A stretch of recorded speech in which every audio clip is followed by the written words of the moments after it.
Assalamu alaikum wa rahmatullahi wa barakatuh. Inshallah ta'ala, give everyone a chance to get in. Too much light.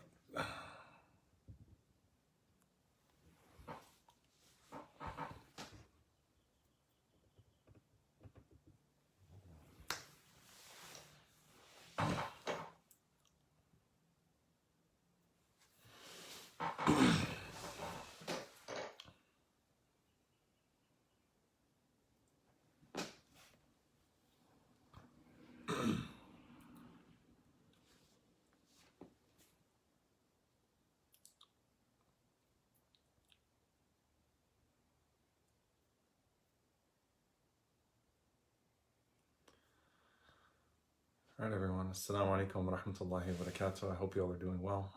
Bismillah, alhamdulillah, salatu wassalamu ala rasulillah wa ala alihi wa sahbihi wa man wala. So, alhamdulillah, my throat is getting a little better.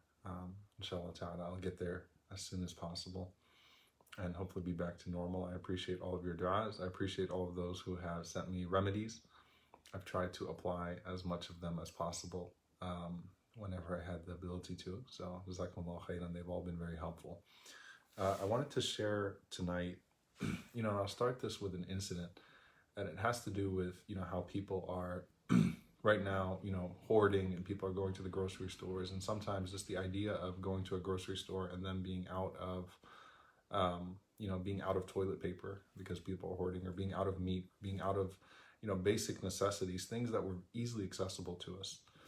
The blessing of being able to just go outside, pick something up whenever you felt like it. If you had to make your way to not just the grocery store, but make your way to the park, make your way to anywhere, and those things were readily available to you, and then someone tells you, no, you can't do this anymore because you have a shelter-in-place order or the groceries are limited. And I remember, someone sitting in front of me having a faith crisis, and at the time I thought it was, I thought it was very silly, but then I tried to understand sort of the psychology of it. There was a brother that was saying, why is Allah doing this to me? Why is Allah restricting me? And what he meant by that, and you would think when you hear someone complaining, why is Allah limiting me? Why is Allah restricting me? You think that maybe they're talking about, something severe in regards to their sustenance, something severe in regards to their wealth or their health. But he said, no, he said, I had planned to take my family to Switzerland for a summer vacation, and because of a difficulty that I have with my work now, I'm no longer able to take them on that family vacation. And at the time, I'm sitting there thinking, like, what is wrong with this guy? He's complaining because he can't take his family to Europe on a vacation, on a family vacation. Give me a break. But then I really just kind of sat with myself and thought about it, like, the idea that someone else tells you you can't do something, or something that you used to be able to do readily no longer being available to you, there's actually something very powerful about that.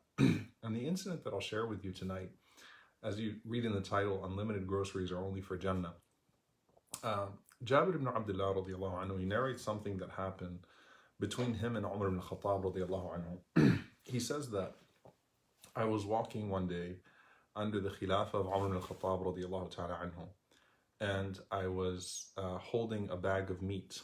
I had just purchased some meat from the marketplace. So he's coming back from grocery shopping. And Umar ibn Khattab radiallahu anhu says, Jabir, what is that in your hand? And he said, it's meat, ya Amir al-Mu'mineen, it's just meat. I purchased some meat. And Umar ibn Khattab radiallahu anhu responded to me, and he said to me, أَوَ كُلَّ مَا اشْتَهَيْتَ شَيْءٍ اشْتَرَيْتُ? Is it that every time, or first he said to me, sorry, why did you purchase it? He said, اشْتَهَيْتُ. So why did you buy meat? I felt like it. I desired it. I wanted to eat meat tonight. And Umar ibn Khattab radiallahu anhu said, أَوَ كُلَّ مَا اشْتَهَيْتَ شَيْءٍ اشْتَرَيْتُ? Is it that every time you want something, you buy it? Every time you desire something, you just go ahead and buy it just because you can? And he said, yes. And Umar ibn Khattab radiallahu anhu responded, and he said to him, aren't you afraid of being one of those who Allah subhanahu wa ta'ala says, أَذْهَبْتُمْ طَيِّبَاتِكُمْ فِي حَيَاتِكُمُ الدُّنْيَا وَاسْتَمْتَعْتُمْ بِهَا? That you wasted all of your good in this life, and you found all of your pleasure already in this dunya, so there's nothing left for you in the akhirah. Aren't you worried about, just the ease of which you have those blessings available to you and the way that you just go ahead and purchase them? So if we think about that mindset, now Umar ibn Khattab was not telling Jabir that you're sinful for buying meat.